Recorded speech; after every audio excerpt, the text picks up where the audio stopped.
بسم اللہ الرحمن الرحیم الحمدللہ رب العالمین والصلاة والسلام علی سید الانبیاء والمرسلین۔ نماز کے دوران اگر کسی کا وضو ٹوٹ جائے تو کیا اس پر نماز چھوڑ کر وضو کرنا لازم ہے؟ اس طرح اگر امام کا وضو ٹوٹ جائے تو وہ کیا کرے؟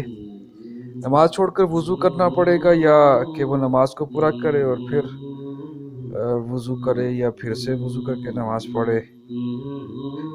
نماز کے لیے وضو کا ہونا شرط ہے۔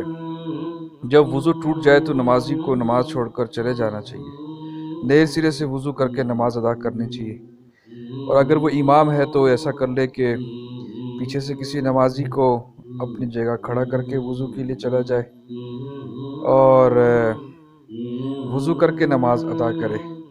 اور یہ بھی یاد رکھنا ہے کہ نماز ابتدا سے شروع کرنی ہوگی، نہ کہ جہاں سے ٹوٹی تھی یا چھوٹی تھی وہاں سے نہیں۔ سیدنا علی بن طلق رضی اللہ عنہ سے روایت ہے، قال رسول اللہ صلی اللہ علیہ وسلم اذا فسا احدکم فی الصلاة فلینصرف ولیتوضأ ولیعید الصلاة۔ جب تم میں سے کوئی آدمی نماز میں اپنی حوائج خارج کرے تو وہ واپس جا کر وضو کرے اور نماز دوبارہ پڑھے۔ ترمذی شریف کی یہ روایت بھی ہے۔ تو ہمیں اس کا اہتمام کرنا چاہیے، مسائل سیکھ کر ان پر عمل کریں۔